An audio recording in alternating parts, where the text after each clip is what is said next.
Assalamualaikum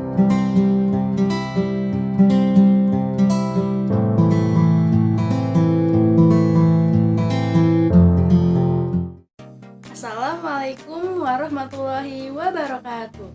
Halo teman-teman, kami dari kelompok 5 mata kuliah Praktikum IPA kelas 5A PGSD FKIP Hamka ingin memberikan laporan dari hasil praktikum kami tentang alat indera manusia pada semester ini yang diampu oleh Ibu Prima Mutiasari, MPD. Sebelum mulai, ada baiknya kami memperkenalkan diri terlebih dahulu. Saya Anissa Nursyahidah. Saya Hana Fauzia. Saya Nur Putri Fidania. Saya Safinatun Najah Handayani.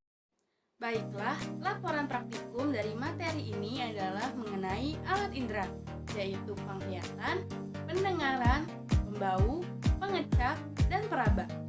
Alat indera adalah alat-alat tubuh yang berfungsi mengetahui keadaan di luar tubuh. Alat indera manusia sering disebut panca indera karena terdiri dari 5 indera, yaitu penglihatan mata, indera pendengar telinga, indera pembau atau pencium hidung, indera pengecap lidah, dan indera peraba kulit. Pada setiap alat indera terdapat saraf. Saraf ini akan menerima rangsang dari luar tubuh. Kemudian, saraf mengirim rangsang ikut ke otak.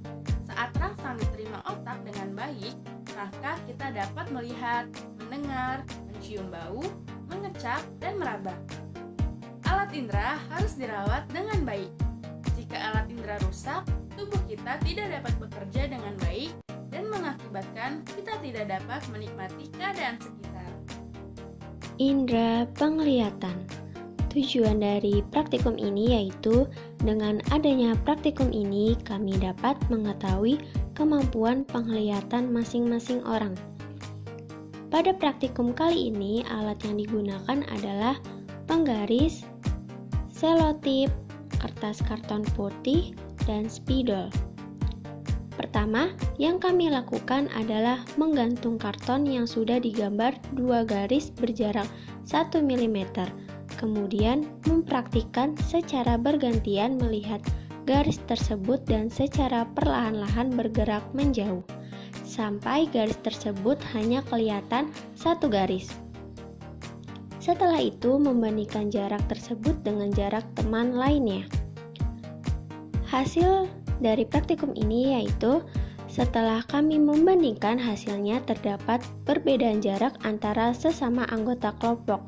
Dikarenakan mata kita memiliki daerah yang bernama bintik buta, yaitu daerah yang tidak memiliki sel kerucut, sehingga jika cahaya dari benda jauh di bintik buta tidak akan terlihat. Jarak bintik buta setiap manusia berbeda-beda. Selanjutnya yang kedua, indera pendengaran. Tujuannya dengan melakukan praktikum ini kami dapat memahami pengaruh jarak dan arah sumber bunyi terhadap kemampuan pendengaran. Pada praktikum ini alat yang digunakan adalah 1 piring, 2 sendok, 3 kain, dan 4 meteran. Langkah pertama yang kami lakukan adalah memilih salah satu anggota kelompok untuk melakukan percobaan ini, yaitu Hana Fauzia.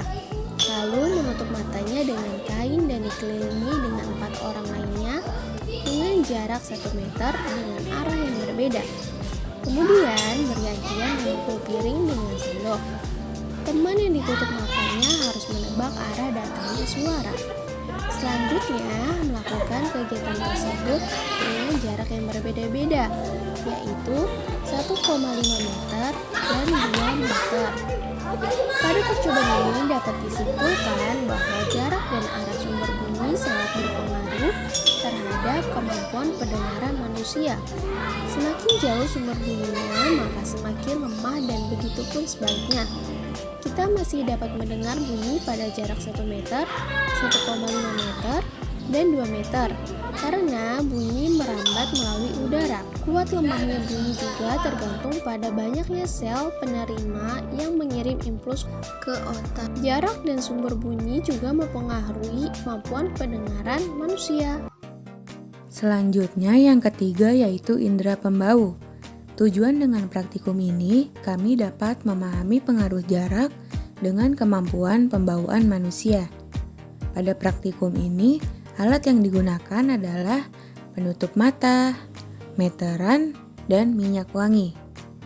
Langkah pertama yang kami lakukan adalah menutup mata dari setiap anggota kelompok dengan menggunakan penutup mata.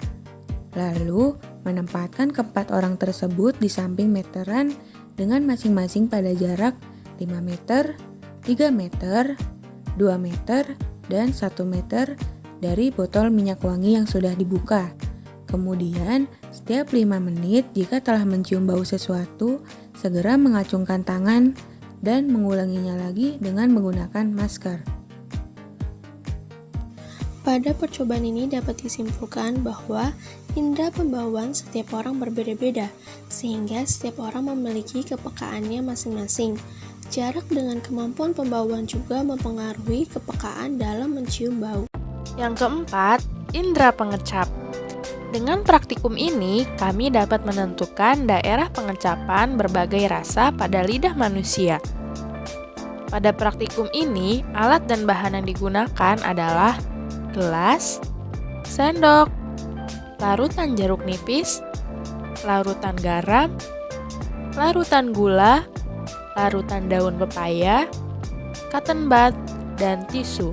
Langkah pertama yang kami lakukan adalah berkumur terlebih dahulu untuk mengeringkan lidahnya dengan tisu. Lalu, mencelupkan cotton bud ke dalam masing-masing larutan, kemudian mengoleskan bahan tersebut ke lidah seperti ujung lidah, tepi depan, tepi belakang, dan pangkal lidah.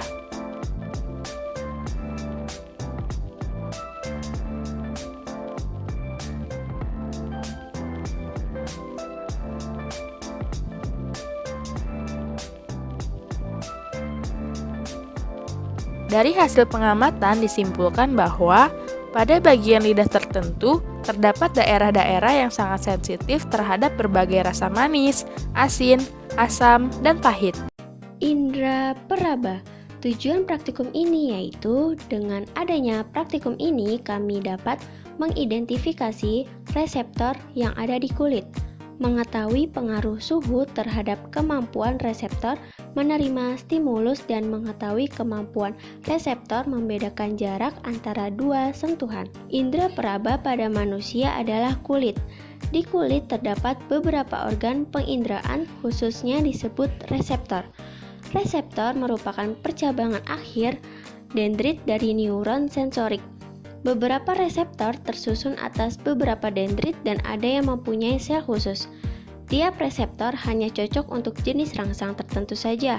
Jika reseptor dirangsang, terjadi impuls sepanjang dendrit yang diteruskan ke sistem saraf pusat. Pada praktikum ini, alat dan bahan yang digunakan adalah yang pertama kain flanel, yang kedua kertas amplas, yang ketiga pensil runcing, yang keempat gelas ukur, yang kelima kain penutup mata, yang keenam tusuk gigi, ketujuh jarum pentul, ke-8 es batu, ke-9 air panas, yang ke-10 cotton bud, yang ke-11 karton, dan yang ke-12 lem. Praktikum 1 pada alat peraba, kami memilih salah satu orang yang akan melakukan percobaan ini, yaitu Nur Putri Fidaniah, kemudian mengulurkan tangannya, lalu dibantu oleh Anissa Nur Syahidah untuk menempelkan es batu, ujung pensil, kertas amplas, kain flanel, dan cotton bud yang dicelupkan air panas ke ujung jari dan punggung tangan. Selanjutnya, indera peraba pada praktikum yang kedua yaitu langkah yang pertama adalah menempelkan 4 pasang tusuk gigi dengan menggunakan lem pada 4 sisi karton. Jarak antar tusuk gigi setiap pasangan adalah 1 mm, 3 mm, 5 mm, dan 10 mm. Kemudian, memilih salah satu anggota kelompok untuk melakukan percobaan ini, yaitu ada Safinatun Najah Handayani. Selanjutnya, menutup matanya, lalu sentuhkanlah dengan ringan ujung tusuk gigi pada bagian tubuh tertentu, seperti ujung jari, telapak tangan, punggung tangan, lengan atas, leher belakang, dan pipi. Selanjutnya, indera peraba pada praktikum yang ketiga yaitu langkah yang pertama adalah menusukkan jarum pentul pada bagian punggung tangan, telapak tangan, dan lengan bawah.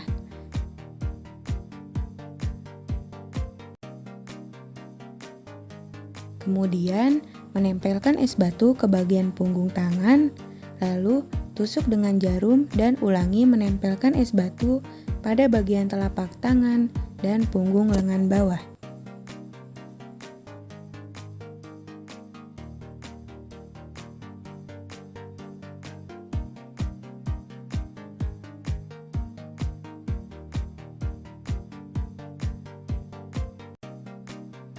Kulit merupakan indera peraba yang mempunyai reseptor khusus untuk sentuhan, panas, dingin, sakit, dan tekanan.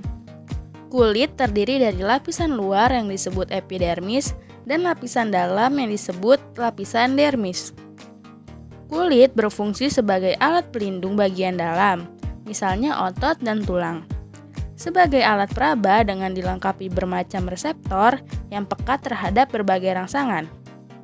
Sehubungan dengan fungsinya sebagai alat peraba, kulit dilengkapi dengan reseptor-reseptor khusus.